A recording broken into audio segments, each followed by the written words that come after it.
국민TV 라디오 정오종합뉴스.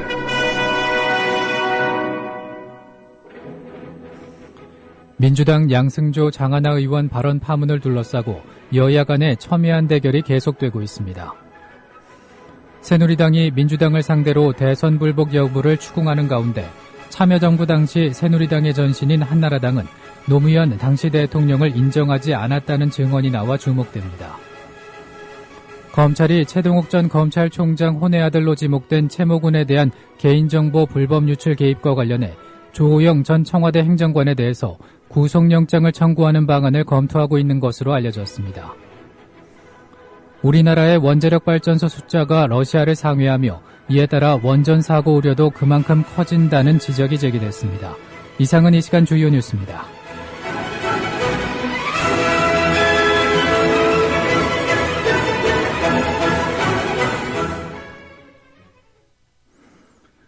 국민TV 라디오 정오종합뉴스입니다. 민주당 양승조 장하나 의원 발언 파문을 둘러싸고 여야 간의 첨예한 대결이 계속되고 있습니다. 새누리당은 오늘 오후부터 양승조 의원의 지역구인 충남 천안 등에서 두 의원의 발언을 규탄하는 장외 집회를 잇따라 열기로 했습니다. 새누리당 심재철 최고위원은 당 최고위원회의에서 장삼이사라도 면전에서 양승조 의원의 말을 들었으면 당장 따귀가 올라갔을 것이라고 원색적으로 비난하고는 국민의 대변자란 국회의원이 대선에 불복한 발언을 했으니 사과해야 한다고 촉구했습니다. 새누리당은 아울러 문재인 의원을 배후로 지목하고 문 의원의 입장 표명을 촉구했습니다. 최경환 새누리당 원내대표입니다. 배후 조종자라고 지목되고 있는 문재인 의원은 이에 대한 입장을 분명하게 밝혀야 할 것입니다. 한편 민주당은 새누리당이 양승조 의원과 장하나 의원에 대한 징계안을 제출한 것은 대통령에 대한 과잉 충성이라고 맞받았습니다. 김한길 민주당 대표입니다. 대통령에 대한 과잉 충성을 증명하려는 새누리당의 초라한 위상을 증명할 뿐입니다. 민주당 전병헌 원내대표도 국회에서 열린 고위정책 약속 살리기 연석회의에서 몇몇 의원의 발언과 관련해 새누리당이 과잉 반응을 보이고 호들갑을 떠는 국면이 계속되고 있다고 지적했습니다. 전병헌 원내대표는 아울러 우리도 국정원 선거 개입과 관련해 김무성, 서상기, 정문원, 이정현, 권영세 등 관련자에 대해서 얼마든지 제명안이나 사퇴 권고 결의안을 낼 줄 안다고 반박했습니다. 한편 이와 관련해 새누리당의 전신인 한나라당에서 윤리위원장을 지낸 임명진 목사는 청와대와 여당의 대응을 질타하고 나서 눈길을 끌고 있습니다. SBS 라디오에서의 발언을 들어보시겠습니다. 양승조 의원이 바라는 거를 원문을 그대로 잘 살펴보면은요, 그 청와대 이정현 수석이 해석한 건 좀 너무 확대 해석이다, 너무 자의적인 해석이다, 그렇게밖에 말할 수가 없어요. 물론 뭐 오해하려고 한다면 좀 오해할 수 있는 부분이 있기는 하지만, 그러나 그렇게 그런 말이 있다 하더라도 덮어나가야지. 더 확대해서 그렇게 함으로 말미암아 정쟁을 일으키고 국민들을 불안하게 하고 대통령의 우애까지 얘기하고 이러니까 국민들이 얼마나 불안합니까? 새누리당이 민주당을 상대로 대선 불복 여부를 추궁하는 가운데 참여정부 당시 새누리당의 전신인 한나라당은 노무현 당시 대통령을 인정하지 않았다는 증언이 나와 주목됩니다. 참여정부 초대 정무수석을 지낸 유인태 민주당 의원은 오늘 조상훈 사무국장이 진행한 국민TV 라디오 노종면의 뉴스바에 출연해 한나라당 인사들은 기본적으로 노무현 대통령을 인정하지 않았다고 지적했습니다. 유인태 의원의 말입니다. 그때 한나라당 사람들은 노무현 대통령을 대통령으로 인정을 안 했어요, 기본적으로. 저게 무슨 대통령이냐, 뭐 이런 심정이었죠. 그래. 사실 노무현 대통령은 당시 미국 같은 데서 대통령이 야당 의원 백악관으로 불러서 설득하고 법안을 하나 처리하기 위해서는 이런 예들을 노무현 대통령 실천하고 싶어 했어요. 예. 그런데 심지어 그 상임위원회별로 여야를 같이 청와대 불러도 한나라당이 불참을 하고 오질 않았고 여야를 같이 부르는 국방위원들 왜 통위원들 이렇게 청와대 초청에도 참석도 안 했고, 더구나 개별적으로 몇 사람을 청와대로 불러서 식사를 한다는 거는 그건 꿈도 못 꿀 일이었어요. 어림도 없는 일이었다고요. 그러니까 기본적으로 대통령으로 인정을 하려는 그런 자세가 더 있질 않았고요. 검찰이 최동욱 전 검찰총장 혼외 아들로 지목되는 채모군에 대한 개인정보 불법 유출 개입과 관련해 조호영 전 청와대 행정관에 대해서 구속영장을 청구하는 방안을 검토하고 있는 것으로 알려졌습니다. 채널A는 서울중앙지검 형사 3부가 조호영 전 행정관의 진술이 증거인멸에 해당하는지 따져본 뒤 구속영장을 청구하는 방안을 적극 검토하고 있다고 보도했습니다. 검찰은 윗선 배우로 안전행정부 김모 국장을 지목한 조호영 전 행정관의 진술이 거짓일 가능성이 높다고 잠정 결론을 내리고 조호영 전 행정관의 통신 기록 등을 면밀히 분석해 가족부 열람을 요청한 진짜 배후가 누구인지 추적하고 있는 것으로 알려졌습니다. 그러나 검찰은 채모군 모자의 개인정보 불법 유출 사건에서 의혹의 핵심인 조호영 전 행정관에 대해서 압수수색 등 강제 수사를 벌이지 않아 청와대 눈치 보기 비난이 일고 있습니다. 한국 천주교 최고 의결기구인 주교회 산하 정의평화위원회가 국가기관 대선 개입과 은폐 축소 시도, 여권의 종북 공세, 밀양 송전탑 강행, 쌍용차 해고 노동자에 대한 천문학적 손해배상 판결 등을 강력하게 질타했습니다. 주교회의 정평위는 서울 중곡동 한국천주교 중앙협의회에서 정기총회를 갖고 위원회는 근래에 증폭되고 있는 이른바 종북 논란에 대해 심각한 우려를 표명한다며 지금까지 종교계를 포함한 사회각계가 정부에 요구한 이번 사태에 대한 해명과 조처는 국가의 내일을 걱정하는 국민으로서의 당연한 권리요 의무의 발로였다.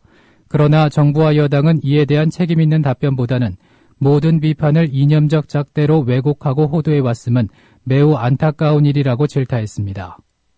한편 영락교회, 세문안교회, 명성교회, 온누리교회 등이 속한 개신교 보수교단인 대한예수교 장로회 통합 측 총회장이 현 정부를 향해서 민주주의 원칙과 국민주권을 무시했다고 비판했습니다. 김동엽 총회장은 최근 목회 서신에서 국가정보원 국방부 사이버사령부의 대선 개입으로 인한 국론 분열과 정부의 대기업 친화 경제정책을 우려하고 정부의 평화 통일을 위한 사회적 통합 과정을 수립하라고 요구했습니다. 예장 통합은 다음 주 화요일 오후 2시 한국교회 100주년 기념관에서 시국 토론회를 열고 수요일에는 점심 비상시국 금식 기도회를 연다는 예정입니다. 교회개혁 실천연대가 여의도 순복음교회 당회를 상대로 재정 횡령 혐의와 성추문 의혹을 받고 있는 조용기 원로 목사에 대해서 철저히 조사해 줄 것을 촉구했습니다. 교회개혁 실천연대는 성명서를 통해 조용기 원로 목사와 그 일가와 관련된 도덕성 시비가 한국 사회와 교계를 충격에 빠뜨리고 있다며 조용기 목사가 결자 해지의 자세로 수많은 의혹들을 명명백백하게 밝혀줄 것을 요구했습니다. 교회개혁 실천연대는 이어 여의도 순복음교회 당회가 특별조사위원회를 만들어 조용기 목사와 관련된 의혹들을 조사하겠다고 밝힌 만큼 성역 없는 조사를 통해 의혹의 실체를 규명해달라고 밝혔습니다. 우리나라의 원자력 발전소 숫자가 러시아를 상회하며 이에 따라 원전 사고 우려도 그만큼 커진다는 지적이 제기됐습니다. 한국 탈핵의 저자인 김익중 동국대 교수는 오늘 국민TV 라디오 노종면의 뉴스바에 출연해 최근 산업통상자원부가 발표한 2차 국가에너지 기본계획에 대해 깊은 우려를 표시하며 이번 계획이 MB정부에서 발표했던 계획보다 원전 비중을 상당히 줄인 것이라는 일각의 평가에 대해 말장난이라고 일축했습니다. 김익중 교수는 지금 현재 우리나라의 원전 개수로 보면 전 세계 4위다. 이 계획대로 가면 42개며 러시아보다 10개 더 많아진다고 해설했습니다. 김 교수는 이어 원전 개수가 증가한다는 게 굉장히 큰 문제며 과거에 사고가 난 나라들을 보면 미국, 소련, 일본 같은 원전의 수가 많은 나라로 사고 난 순서가 원전 개수 순서대로 갔다고 지적했습니다. 진실을 호도하지 않고 논점을 이탈하지 않는 공정 뉴스. 국민TV 라디오 뉴스의 꿈입니다. 지금은 정오 종합뉴스와 함께하고 계십니다.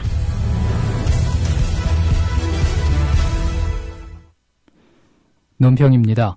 공기업 빅 책임 이명박 씨에게 물어야라는 제목으로 본방송 조상훈 사무국장입니다. 정부가 공기업의 방만한 경영을 뿌리뽑겠다며 연일 목청을 높이고 있습니다. 어제는 제15차 공공기관 운영위원회를 열어 요란한 대책들을 내놓았습니다. 정부 대책을 한마디로 요약하면 빚이 많은 공기업들은 알아서 자구책을 마련하라는 것입니다.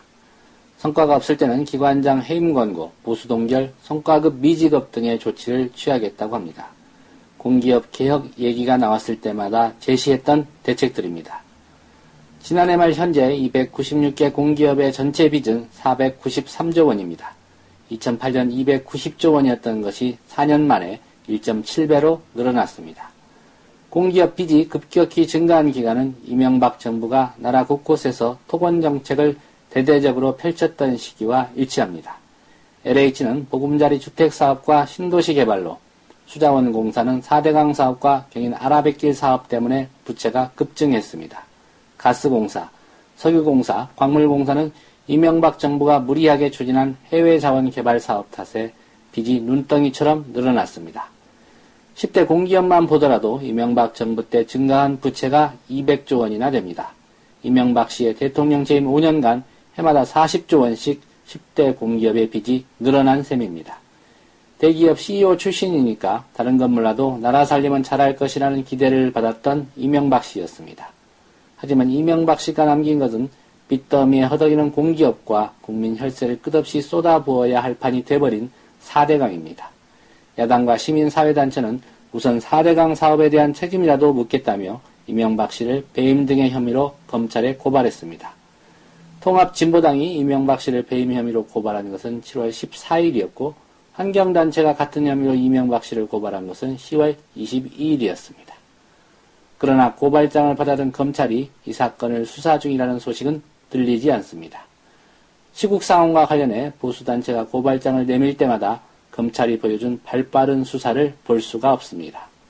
결국 또 특검을 요구해 보라는 것입니까? 정부는 공기업이 빚더미에 앉은 책임을 먼저 이명박 씨와 그의 하수인들에게 물어야 합니다. 그런 다음이라야 정부의 개혁 방안이 공기업 구성원들의 공감을 얻을 수 있습니다. 며칠 전 김종필 씨는 국립묘지에 안 가고 고향 땅에 눕겠다고 말했습니다. 이명박 씨는 죽더라도 꼭 국립묘지에 묻혀야 합니다. 한 사람이라도 더 그의 무덤을 찾도록 하기 위해서입니다. 그래야 이런 대통령 다시는 뽑지 말아야겠다는 교훈이라도 후세에 남을 것입니다. 국민TV 라디오 논평이었습니다. 서울 지역의 현재 기온은 영하 1.5도입니다.